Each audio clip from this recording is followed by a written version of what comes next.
మద్యం ముడుపుల కేసులో దొంగలను పట్టుకోవడంలో సిట్టు వాళ్ళకైతే చుక్కలు కనిపిస్తున్నాయి. కేసిరెడ్డి చెవిరెడ్డిలు అయితే సిట్టు వాళ్లకు ముచ్చోట్ల పట్టించారు. ఇప్పుడు మిథున్ రెడ్డి వంతు అయితే వచ్చేసింది. 45 రోజుల నుంచి నడుస్తుంది ఈ Mithun Reddy episode.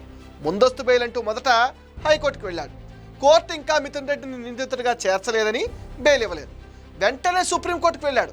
Supreme court bail విషయంలో తగిన నిర్ణయం తీసుకున్నని హైకోర్టుకు అయితే తిప్పి పంపింది. కొన్ని వారాలుగా విచారణ చేసిన హైకోర్టు నిన్న బెయిల్ ఇవ్వటం కుదరదని మిథున్ రెడ్డి ముందస్తు బెయిల్ పిటిషన్ని కొట్టేసింది. దాంతో మిథున్ రెడ్డికి అసలు కష్టాలు మొదలయ్యాయి. హైకోర్టు తీర్పుతో మిథున్ రెడ్డికి అన్ని దారులు మూసుకుపోయినట్టే. సిట్ వాళ్ళు అరెస్ట్ చేయడానికి ఏర్పాట్లు చేసుకునే లోపు మిథున్ రెడ్డి అయితే జంప్ అయిపోయాడు. ఎక్కడున్నాడో ఎవరికీ తెలియదు. అజ్ఞాతంలోకి వెళ్ళిపోయాడు. మిథున్ రెడ్డి విదేశాలకు పారిపోకుండా సిట్ లుకౌట్ నోటీసులు కూడా జారీ చేసింది. ఇలా ఎంతకాలం మిథున్ రెడ్డి అజ్ఞాతంలో ఉంటాడు అనేదే ఇప్పుడు చర్చ నడుస్తుంది. ఎప్పుడో ఒకప్పుడు అరెస్టు కాక తప్పదు. మరి ఈ పారిపోవడం ఎందుకు? సిట్ మిథున్ రెడ్డి దగ్గర చాలా సమాచారం ఉందని అయితే భావిస్తుంది. తాడేపల్లి ప్యాలెస్కి మద్యం డబ్బులు ఎంత చేర్చారో అనే లెక్క మిథున్ రెడ్డి దగ్గరే ఉందని సిట్ అయితే చాలా గట్టిగా చెప్తుంది. అయితే మిథున్ రెడ్డి ఏమో తక్కువడు కాదు, మహాముదురు.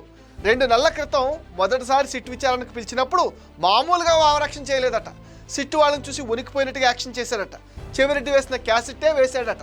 మద్యం వ్యాపారం అసలు మేము చెయ్యం, ఎందుకంటే ఆ బిజినెస్ చేసిన వాళ్ళు కష్టాలు పాలవుతారని వేదాంత ధోరణిలో మాట్లాడేటప్పటికీ సిట్ అధికారులు కూడా షాక్ అయ్యారట.